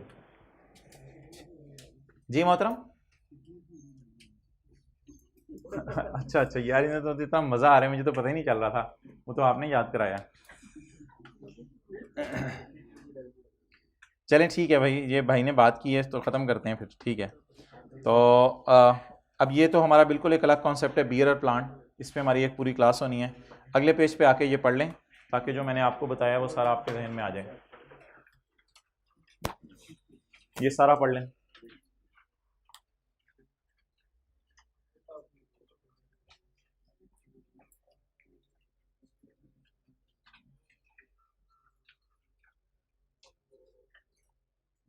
Done, समझ आ गया सारा? All biological assets are covered under IS 41। सारे जिंदा जानवर जो भी सड़क पे नजर आए, जो भी PC होटल में नजर आए, जो भी आपको जू में नजर आए, सारे जिंदा जानवर ही बायोलॉजिकल एसेट्स IS 41 में फॉल करेंगे? नो। कौन कौन से नहीं करेंगे? If animal is held in जू फॉर रिक्रिएशनल पर्पस, हाथी के दांत दिखाने के और खाने के, और रिक्रिएशन ही हो रही होती है ना, it does not fall under IS and there is no biological transformation management। ये as there is no biological transformation लफ्ज़ गलत है, इसको करें as there is no management of biological transformation। हम मैनेज इस मकसद से नहीं कर रहे कि उसको आगे बेचेंगे। Manage as there is no management of biological transformation for sale, as there is no management of biological transformation for sale, there is no management of biological transformation for sale। Watchdog in Pearl Continental Hotel, cart horses for marriage hall of शादी of Usama, peacock kept by a restaurant। ने peacock क्यों रखा हुआ है? अच्छा जरा खाना खाने, एम्बियंस कहते हैं आप लोग उसको। अच्छा जरा एम्बियंस, अच्छा चलें आगे। ये मूल कहां से आ गया? मूल क्या होता है? खच्चर। Mules kept for transportation of luggage by a tourist company. पहाड़ों के इलाके में टूरिस्ट कंपनीज ने गधे रखे होते हैं, तो वो सामान एक जगह से दूसरी जगह लेके जाते हैं, उनको भी गधे बेचे जाते हैं। आप लोग समझ रहे थे क्या? लेकिन वो जो गधे बेच रहे हैं उनको, वो तो IS 41 लगाएगा। जो गधे उनको बेच रहे हैं वो IS 41 लगाएगा, लेकिन जिस ट्रांसपोर्ट कंपनी ने गधा खरीद लिया है वो IS 41 नहीं लगाएगा, क्योंकि उन्होंने ना सेल के लिए खरीदा है, ना दूध के लिए खरीदा है, ना उन्होंने आगे कोई बेबीज के लिए खरीदा है। All of above are dealt by IS 16। ये सवाल पढ़ें। Are all biological assets are measured at fair value less cost to sell. IS 41 वाले बायोलॉजिकल एसेट्स को कल हम रख रहे थे fair value minus cost to sell पे, लेकिन इनको हमने fair value minus cost to sell पे नहीं रखना। Refer above examples. इनको हमने किस पे रखना है भाईजन? इन पे कौन सा स्टैंडर्ड लगेगा? IS 16। IS 16 में भाईजन हमारे पास चॉइस है, कॉस्ट मॉडल पे रख लें या बोल कुत्ते तेरी क्या मार्केट में कीमत है, या कॉस्ट मॉडल पे रख लें या क्लियर। तो ये तो IS 16 की बात है।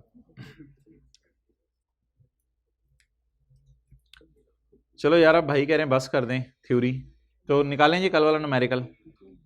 इनके कहने पे मेरी ब्रेकें लग गई हैं जी।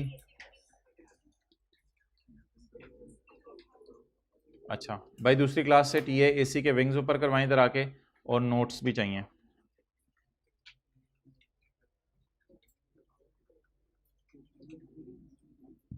पेज नंबर कौन से भाई? 570 आ जाए।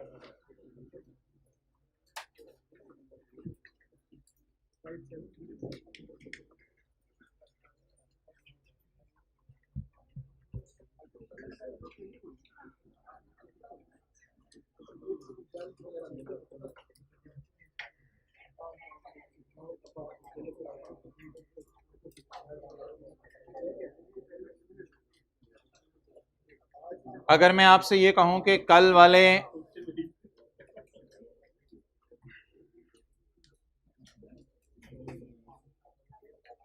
कल वाले जो हमने वर्किंग्स की थी और जर्नल एंट्रीज की थी वो मैं घर से लिख के ले आया हूं, तो क्या आप इस बात पे यकीन कर लेंगे? मेरी देख के यकीन कर लेंगे?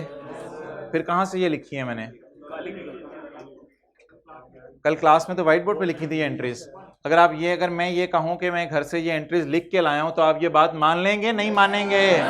अच्छा मान लें, वैसे मैंने ये पिछले सेशन में लिखी थी। अच्छा, 1 जनवरी 18 को हमने क्या एंट्री की थी भाईजान इस सवाल में? बायोलॉजिकल एसेट डेबिट 145,500 थी।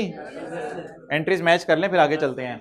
उसके बाद P&L डेबिट किया था बैलेंसिंग, और कैश कितना गया था? 50,000 उसका खर्चा था, 5,000 ट्रांसपोर्टेशन थी, ज़रब 3 कितना आ गया? 1,65,000। 30 जून को बेबी पैदा हुआ था, क्या एंट्री की थी बेबी पैदा होने की? Fair value minus cost of sale पे बायोलॉजिकल एसेट को रखा था।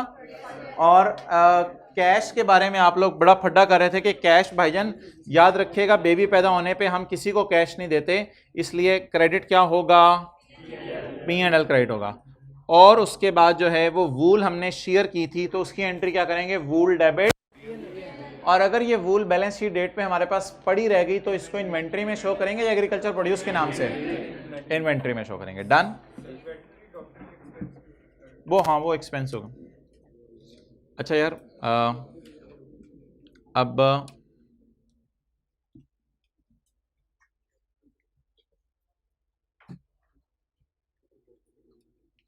ये वर्किंग हमने कल कर ली थी। कितनी थी? 3 एनिमल्स थे जी भाई।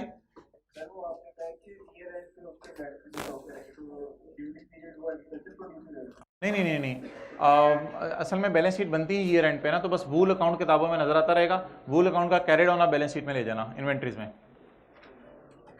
कल फेयर वैल्यू थी minus cost to sell 2% commission और 1% किया था माइनस। ये सारा याद आ रहा है? ओके, अब आप मुझे ये बता दें, एक वर्किंग 2 भी हमने की थी, वो तो उसके लिए की थी शायद, बेबी के लिए की थी ना। तो अब मैं वर्किंग 3 करवाने लगा हूं।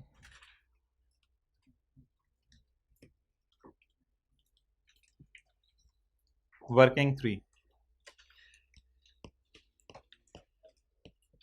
भाई ईयर एंड के ऊपर एक कैलकुलेशन किया करेंगे जिसमें हमें या गेन आया करेगा या लॉस आया करेगा जी।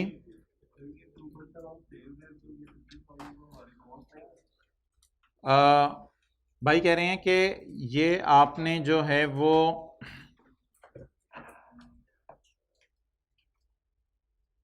सवाल इनका पहले सुन लें। ये कह रहे हैं कि हमारे खरीदने की कॉस्ट है 50,000 जानवर की, और आपने कहा था 1 जनवरी को जानवर को रिकॉर्ड भी 50,000 पे ही करना है, यानी fair value minus cost of sale पे करना है। तो आप इसको फेयर वैल्यू 50,000 को कैसे कह रहे हैं? ये तो 1 जनवरी 18 की कॉस्ट है मोहतरम। जिस वक्त हम बाजार से जाके चीज़ 1 जनवरी 18 को खरीदेंगे तो उस वक्त उसकी कॉस्ट भी वही होगी और उस वक्त उसकी फेयर वैल्यू भी वही होगी। तो ईयर एंड पे चेंज होगी ना फेयर वैल्यू, जब जानवर मोटा हो जाएगा। अच्छा, ईयर एंड की बातें आप छोड़ें सारी, मुझे ज़रा कल वाली बातें बताएं। 1 जनवरी 18 को हमारे पास ओपनिंग जानवर पड़े हुए थे या परचेज की थी? सोच के बताइएगा, गलत बात नहीं करनी।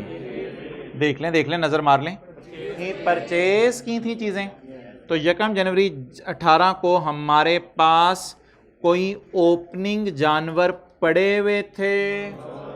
कल कला को सवालों में आ सकते हैं। मैं टी काउंट बनाऊं या स्टेटमेंट फॉर्म में भी चल जाएगा? ओपनिंग प्लस परचेजेस, इस किस्म की चीज क्लोजिंग पहुंच जाएंगे। अच्छा, इसके बाद मुझे बताएं, 1 जनवरी 18 को मैंने जानवर नए खरीदे थे, इसका क्या नाम रखूं? परचेज को किस पे मेजर किया जाता है? फेयर वैल्यू माइनस, आप समझ लें मैं कोई biological asset type T account बना रहा हूं, बायोलॉजिकल एसेट टाइप, जिसमें ओपनिंग जानवर, एडिशनल बेबीज और क्लोजिंग जानवर आ जाएंगे। मुझे बताएं, परचेजेस की fair value minus cost to sell निकालने की जरूरत है या कल की निकाल चुके हैं? कल की निकाल चुके हैं, 145 500, और यही fair value minus cost to sell यहां भी रखी थी हमने। चलें जी, बताएं जी, fair value minus cost to sell 145 500। अच्छा, बेबी जो बॉर्न हुए हैं उसे प्लस करूं माइनस करूं? प्लस करूं माइनस प्लस, क्या डेट डालूं? 30 जून 18। बेबी बॉर्न हुआ जी, बता दें बेबी बॉर्न हुआ कितने वाला था? 3500 पे कल डेबिट किया था। यार चुप रहो, बातें ना करो। 3500 पे डेबिट किया था। अच्छा यार, इसमें ना क्लोजिंग जब मैं, यार बातें ना करो, इसमें जब मैं क्लोजिंग डालूंगा तो ये कोई फिक्स्ड एसेट है कि बैलेंसिंग डेप्रिसिएशन आ जाएगी? Opening addition minus depreciation is equal to closing, ये कोई फिक्स्ड एसेट है कि डेप्रिसिएशन बैलेंसिंग आ जाएगी? क्या डेप्रिसिएशन आया करेगी या फिर एप्रिसिएशन भी आ सकती है? और भाई चाहे हमारे जानवर कमजोर हो जाएं, चाहे हमारे जानवरों की उम्र बढ़ जाए और मोटे हो जाएं, हमें गेन भी आ सकता है, लॉस भी आ सकता है। इसमें लाइफ लुइफ का तो चक्कर है ही नहीं स्टैंडर्ड में। वो तो कुत्ते की लाइफ इसलिए, डॉग की लाइफ इसलिए ली थी कि वो उस पर IS 16 लग रहा था, इधर तो लाइफ लुइफ का चक्कर ही नहीं है। तो IS 41 में जानवरों की लाइफ से हमें नहीं खेलना, हमने बस देखना है साल के शुरू में कितने के हैं, साल के एंड पे कितने के हैं, बैलेंसिंग गेन लॉस आ जाएगा। अब आप मुझे बता दें, क्लोजिंग में मुझे हिम्मत करके किसी ने गलत नहीं बताना, मुझे बताएं क्लोजिंग में जो बड़ी शीप्स हैं वो कितनी पड़ी हैं? क्वांटिटी 3 शीप्स बड़ी हैं, और बेबी कितने पड़े हैं? 1 पड़े हैं। 3 शीप्स जो है वो साल के आखिर में महंगी हो गई होंगी। सवाल से जरा देखें जो आखिरी लाइन कर हमने छोड़ी थी। 1 जनवरी को 3 शीप्स खरीदी थी 4 साल वाली, अब वो कितने साल की हो गई? शुक्र है इनकी fair value minus cost to sell दी है, कुछ करने की जरूरत नहीं, एज इट इज इसको उठा लें। बताएं जी, इन शीप्स की fair value minus cost to sell 70,000। तो what is the quantity of sheeps? जिस बंदे के पास साल के शुरू में 3 शीप्स पड़ी हों और कोई शीप मरे ना, तो साल के एंड पे भी कितनी पड़ी होंगी? 3 ज़रब, और बड़ी ना सौदा सी कैलकुलेशन है, जैसे एक बंदे के पास शीप्स हैं और वो सोच रहा है यार साल के आखिर में इतने की हो गई हैं, बस 3 तो 70,000। और वो जो एक शीप है जिसको हमने 3500 पे रखा हुआ है, वो जरा देखें महंगी हो गई कितनी हो गई है? 12,000 की हो गई है, ज़रब 12,000। तो ब्लैक वाले का और रेड वाले का कोई बंदा जरा ग्रैंड टोटल मुझे करवा दे। 222, ये मैं ग्रीन से लिख रहा हूं, बोले बोले बोले, 2,22,000। डन। अब बता दें ये बैलेंस कैसे करूं, मेरे जानवरों को क्या हो गया? 1,45,000 जमा 3,000 को 1,48,000 या उतने वाले 1,48,000 जानवर माशाल्लाह 2,22,000 के हो गए, तो बैलेंसिंग क्या आएगा? गेन या लॉस आएगा? गेन आएगा। बताएं 71। ये गेन कहां ले जाएं? P&L में। कैसे? बैलेंसिंग 73,000। चलें जी, आसान सी वर्किंग है ना। एडिशन डाली, बॉन्ड डाले, क्लोजिंग खुद निकाले, बैलेंसिंग फिर ये आ गया। नोट्स इस रो में कोई आवाज आई थी, हाथ ऊंची से खड़ा करेंगे तो मिल जाएंगे।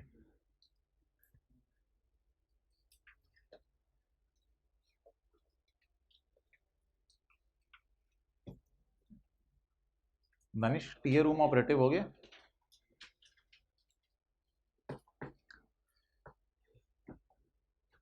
अच्छा, टेस्ट आपका मंडे को होगा और उसमें सिर्फ इस वक्त IS-38 होगा।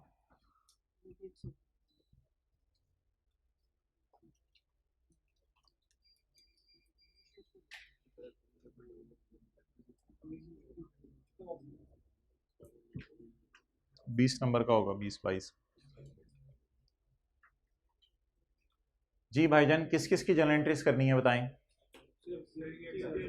भाई एक 45,500 की तो जर्नल एंट्री हो गई है ना, ये तो कल कर ली थी। और न्यू बॉर्न की भी जर्नल एंट्री हो गई है। कल आपने खरीदने की एंट्री 1 जनवरी को कर ली थी और बॉर्न की एंट्री कर ली थी। सोच के बोलिएगा, कोई बोंगी नहीं मारनी। क्लोजिंग की एंट्री होती है ना, ओपनिंग की जर्नल एंट्री होती है ना क्लोजिंग की एंट्री होती है। ये ब्रॉड डाउन और कैरी डाउन टाइप की चीज है। तो एंट्री किसकी होगी? सिर्फ गेन की। जानवर हमारे मोटे महंगे हो गए। अच्छा यार, ये ना मैंने आपको कल करवाना है। मुझे बताएं, जानवर की प्राइस बढ़ती क्यों है?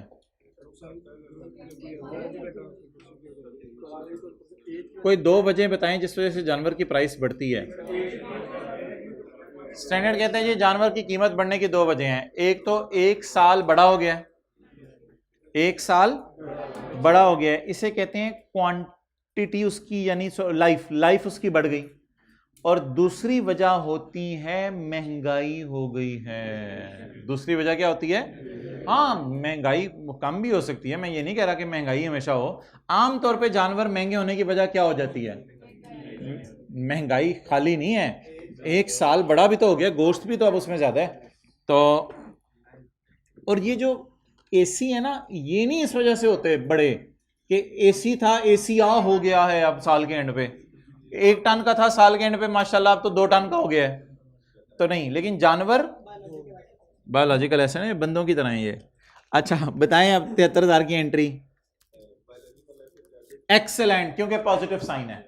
बिल्कुल पॉजिटिव साइन है, तो बायोलॉजिकल एसेट डेबिट होगा। बायोलॉजिकल एसेट डेबिट और क्रेडिट क्या? P&L credit. P&L credit.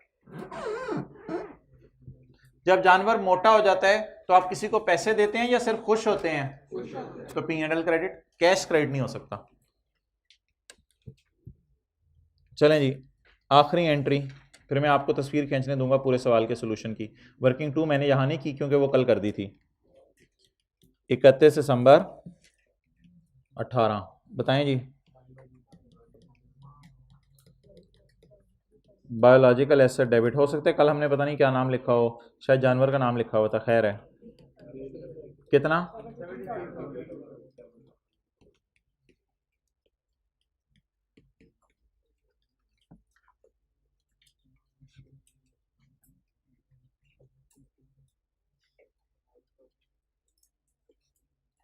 ये आप तस्वीर खींच के, जर्नल एंट्रीज मुकम्मल हो गई हैं।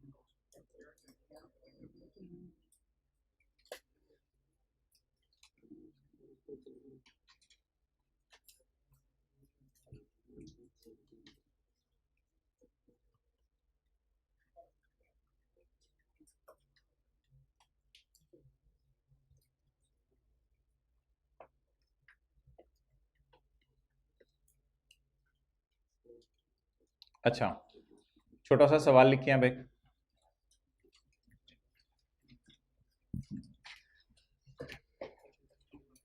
आई ओन, आई ओन बोलना होता है, अच्छा ठीक है। आई ओन, मैं ओन करता हूं, I own 50 cows, I own 50 cows on यकम जनवरी 12। आई ओन 50 cows ऑन यकम जनवरी 12। अच्छा जी, उसके बाद 30 more cows, 30 more cows are purchased, 30 more cows are purchased for rupees, नहीं फॉर रुपीज छोड़ें, नीचे फेयर वैल्यूज में आपको बता दूंगा। 30 मोर काउज आर परचेज्ड ऑन यकम मार्च, कौन सा साल चल रहा है? ऑन यकम मार्च 12। अच्छा, detail of fair values, detail of fair values is as follows, detail of fair values is as follows.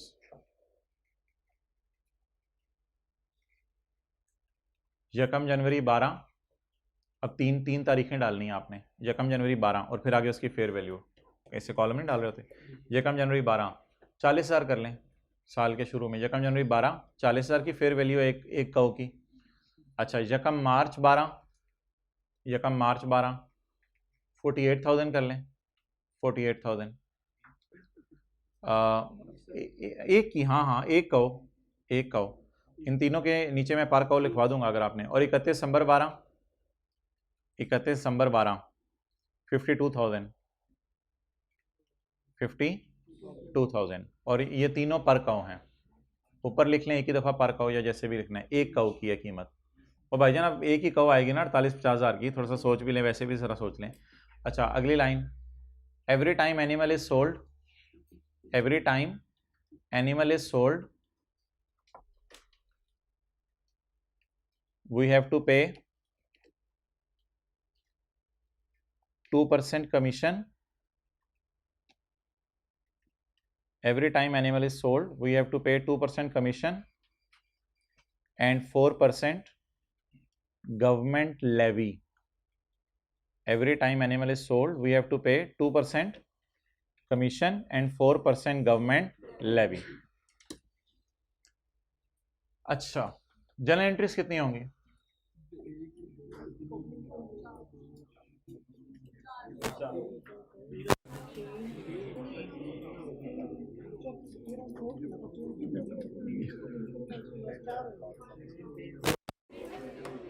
चार जर्नल एंट्रीज वाले हाइब्रिड का मिला के हाथ खड़ा करें, चार जर्नल एंट्रीज वाले हाथ खड़ा करें, तीन वाले हाथ खड़ा करें, तीन वाले हाथ खड़ा करें।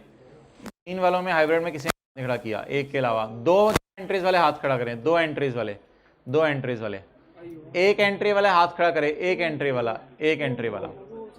भाईजान दो एंट्रीज होंगी। अच्छा हमारे पास साल के शुरू में कितनी काउस थी?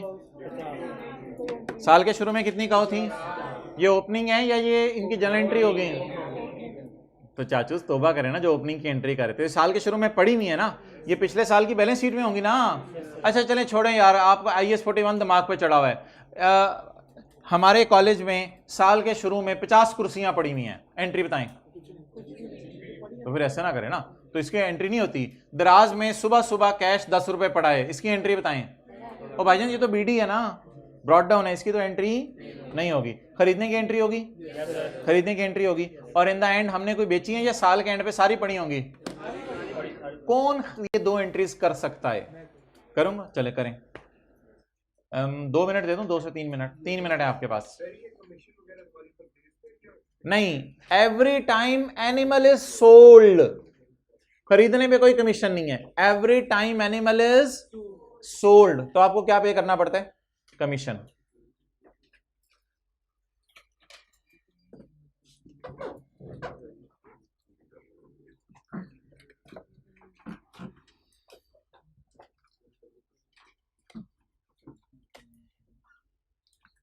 दानिश ये सवाल जो है ना टाइप करवा लीजिएगा अगली दफा के लिए बुक में।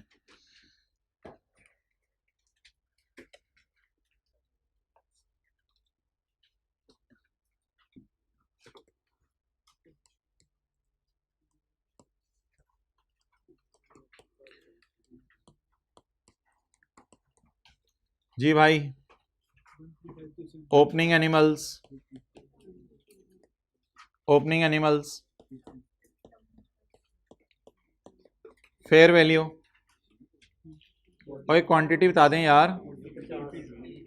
50 जानवर हैं, एक कितने के? क्या हुआ? 2 मिलियन। लेस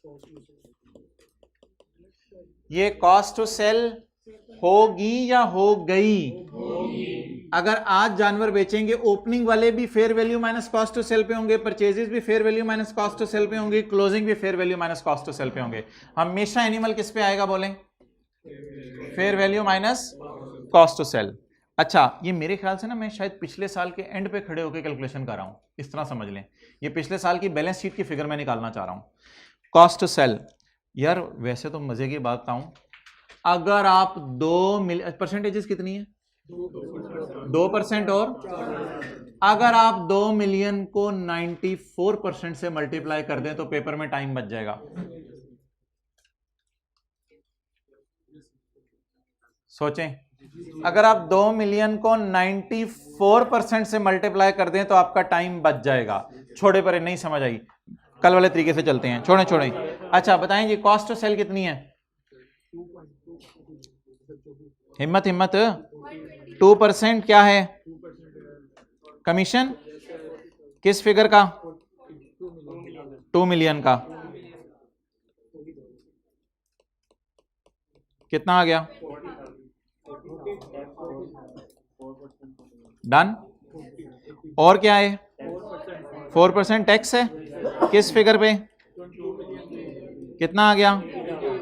कितना? 80,000। ये हम सारा इसलिए कर रहे हैं कि जनरल एंट्रीज करें या पिछले साल की बैलेंस शीट की फिगर मालूम करना चाह रहे हैं?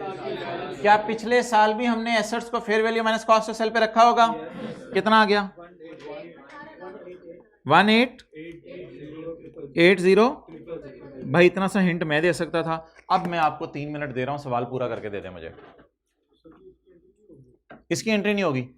देखो ना, पिछले साल जो कुर्सियां कॉलेज में पड़ी हुई हैं, अब इस साल उसकी जर्नल एंट्री। अब 1 मिनट, एंट्री क्या करूं? बायोलॉजिकल एसेट डेबिट,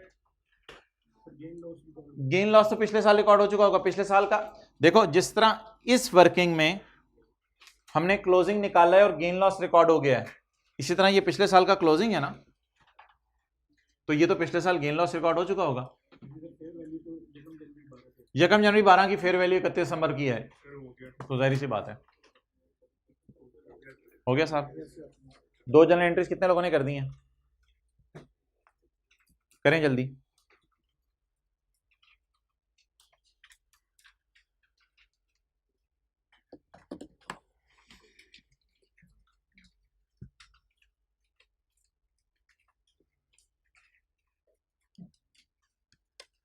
अच्छा भाई, परचेज वाला बता दें, कितना लंबा वैसे हम काम कर रहे हैं।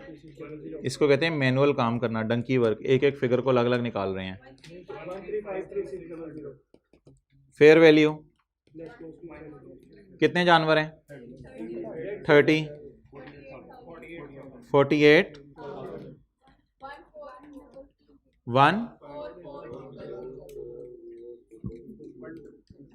1440। अब अगर आप इजाज़त दें तो मैं फिर खाली लफ्ज़ लिख देता हूँ 2% और 4%, बजाय के ज़्यादा तफसील में जाएं। जी कितना आ गया 2%? 28800 57। हर चीज को, ओपनिंग को, परचेज को, क्लोजिंग को, सबको किस पे रखना है? Fair value minus cost to sell. याद रखिएगा, आपकी जेब से गई नहीं होती। कॉस्ट टू सेल अभी होनी है 1353600। मैं आपकी मिन्नत कर रहा हूं, खुदा के लिए जर्नल एंट्री गलत ना कर दीजिएगा। परचेज की जर्नल एंट्री अगर आपने गलत की तो आपको जूते पड़ेंगे। इसका मतलब होगा कि कल आपने कल वाला सवाल नहीं करके आए। परचेज की जर्नल एंट्री 1 मार्च 12, 1 मार्च बायोलॉजिकल एसेट किस पे रखना है? Fair value less. और भाईजान कैश में आउटफ्लो आएगा। जिस दीवाने ने कैश में क्रेडिट किया है 1353600, वो दीवाना हाथ खड़ा कर दे। ये गलती नहीं करनी ना मेरे भाई। कैश असल में क्या है मुझे बता दें। मैं जानवर जब खरीदने गया हूं बाजार में, तो मैंने कहा होगा भाईजान ये 30 पे हाथ फेर के, ये 30 मुझे पसंद आ गई हैं। उसने कहा होगा भाईजान 48,000 की आप पैसे दें ले जाएं। मैंने उसको 48,000 दिए, और फर्ज करो मेरी ट्रांसपोर्टेशन कॉस्ट कोई नहीं थी, साथ ही मेरा था, मैंने जो है वो एक बंदे को कहा चल यार पकड़े रस्सियां लेके चलें। मैं 30 की 30 गां को लेके आ गया। आज खड़ा होके मैं उससे पूछूंगा अगर तुम आज जाओ तो कितना देके जाओगी? गाय से पूछूंगा अगर तुम आज जाओ तो कितना देके जाओगी? तो गाय ने कहा मैं तो फिर तुम्हारा खर्चा भी करवाऊंगी। हुआ नहीं, होगा। कॉस्ट टू सेल का मतलब ही है, कॉस्ट टू सेल, बेचने की कॉस्ट। होगा खर्चा या हो गया है? इसलिए भाईजान आपकी जेब से जो है ना सिर्फ गए होंगे 1,440,000 और डेबिट कितने से होगा? कल किसी को याद है परचेज करने पे ही गेन लॉस आ गया था? ये देख लें, ये देखो कल biological asset debit, cash credit, P&L debit. आप बता दें जी P&L डेबिट कितने से करूं? 864। ये जो एंट्री की थी वो हाथ खड़ा करें जिन्होंने ये एंट्री की थी। एक्सेलेंट।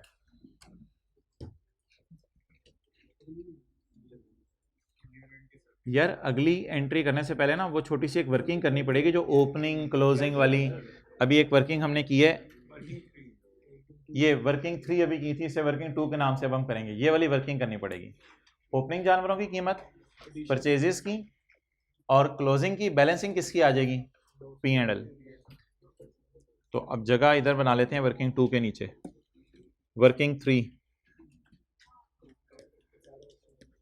अच्छा, वर्किंग 3 की मेरी हेडिंग ना ये नहीं है क्लोजिंग एनिमल्स, बहुत टाइम लग जाएगा। क्लोजिंग एनिमल्स की प्राइस में निकालने लग जाओ बहुत टाइम लग जाएगा। हम क्या करते हैं, इधर बस हेडिंग दे देते हैं। नहीं नहीं, हेडिंग वही दो ना जो दी थी, rear and gain loss. Heading वही देना जो दी थी ताकि जरा सिमेट्री रहे चीजों में। Rear and gain loss. यार पहली 2 क्लासों के बाद ना बंदा इस काबिल हो जाता है तकरीबन कि कोई दूध बेचने वाला है ना उसके पास चला जाए और IAS 41 लगा दे। Year end gain loss. Opening बोलें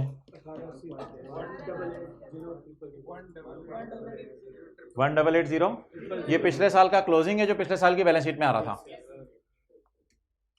1880। परचेजेस या एडिशंस 1353,600।